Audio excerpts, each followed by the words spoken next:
Welcome to Run SDJ.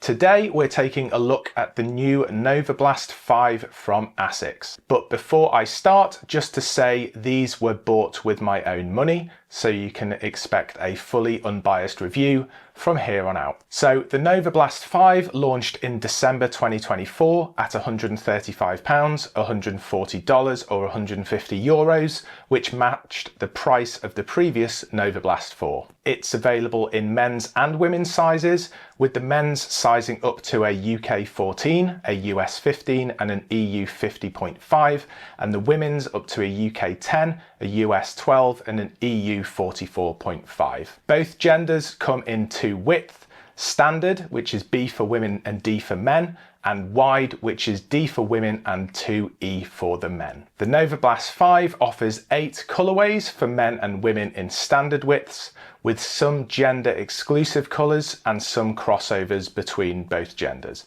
The wide version for men appears to have 3 colour choices on the Asics US website, but only 1 for women. However, since the women's wide is the same as the men's standard, a D, this might open up more colour options for you if you needed a woman's wide sizing. There is also a luxe version in both men's and women's, priced $20 more than the standard version.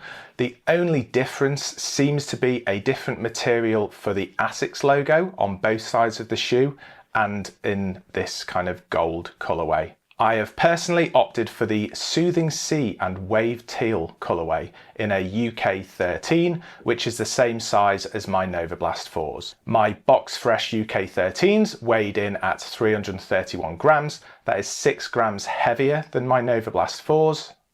The upper has been updated to an engineered jacquard mesh, replacing the woven upper on the Novablast 4. The midsole features a new foam called FF Blast Max, replacing the FF Blast Plus used in last year's Novablast 4. The Novablast 5 is the second release from Asics using the FF Blast Max foam after the Glideride Max earlier in the year, but it is the first to use it for the entire midsole.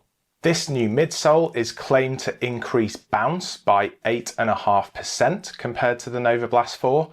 We'll revisit that claim a little bit later with our first impressions. The outsole has a rubber compound called AHA Low, which stands for Asics High Abrasion Rubber with low density. This is the same compound as the Novablast 4, so I'm not expecting any changes in traction from the previous model. The Novablast 5 has an 8mm drop, a high stacked 41.5mm heel and a 33.5mm forefoot, which is exactly the same as the Novablast 4. But before I give you my first impressions, can I just ask that if you are enjoying this or any of my other videos, please consider subscribing to my channel. Over 90% of my watch time in recent months has been from non-subscribers. I've just hit 1,000 subscribers, which has been amazing, but every subscriber and view of my video really helps me and will mean that I can buy more running products to enable me to continue giving you these unbiased reviews. And for now, back to the video. So some of my first impressions. The Novablast 5 is a nice looking shoe, especially in this colorway. It's familiar, but a bit more mature and less aggressive than the version 4, with a more tapered heel bevel in the midsole and slightly less ice-like jagged design cues on the midsole wall of the version 5. The heel cushioning looks and feels more padded than on the Novablast 4, which may explain the slight weight gain. It is also a different fabric to the hard-wearing heel cushion on the version 4, so time will tell how that holds up. The upper material feels a lot different than both on Novablast 4 and on the Superblast 2.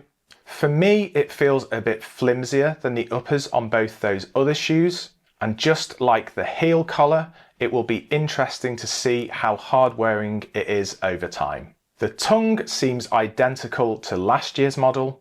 It features a wing design, which based on my experience in both the Superblast 2 and the Novablast 4, it really does stop the tongue from moving off center, so I'm glad this design has kept with that style. The Novablast 5 is easy to put on and adjust, thanks to the material loops on both the heel tab and on the tongue. Straight out of the box, these shoes are very comfortable thanks to the well-cushioned heel collar and possibly the new upper material, which provides a feeling of more room in the toe box than on the Novablast 4. Size-wise, for me, they fit true to size, as did the Novablast 4. Despite the reduction in the heel bevel, these shoes still feel like they have a nice rocking motion about them.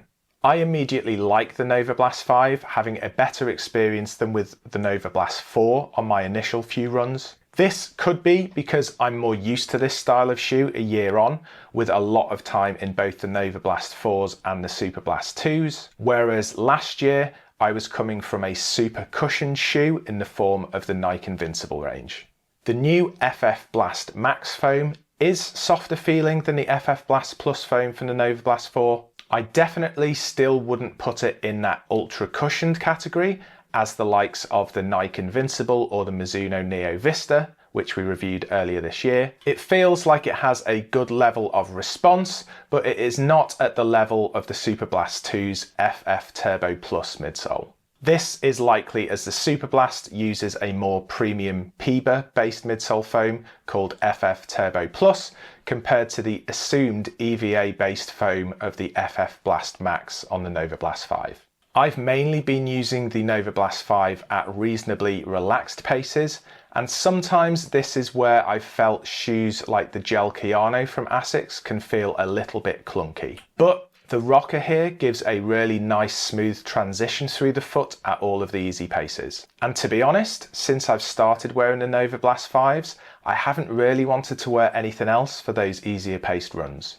Due to a current injury, I'm limited with running to no faster than about 4 minutes 50 per kilometre, but the Novablast 5s definitely feel comfortably capable of more. They have provided the support I need on twisty parkrun courses, including being pretty confident on sharp turns, and this is where the Mizuno Neo Vista has come a bit unstuck during the year and ended up near the back of the shoe cupboard. I've tested the Novablasts in wet and dry conditions, and so far they've performed well in both. While they're not the grippiest trainers, the grip has felt sufficient for the road-based runs that I've done in them to date. The only occasion I felt them lacking in the grip department was in wet conditions under tight cornering with a ground covering with wet leaves. I had to pay just a little bit more attention to my footing, but I think this would have been the case in most road-based shoes. My main concern is the durability of the new upper material, but it feels really comfortable at this stage and the toe box is very comfortable. Overall, the Novablast 5 feels like a solid update on an already popular and excellent shoe in the Novablast 4. I think they'll remain in my shoe rotation as my daily trainer for the foreseeable future. If you have any questions or thoughts, feel free to share them down in the comments.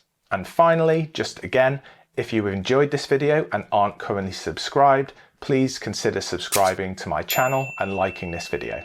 But for now, thank you for watching and I'll see you next time. See ya.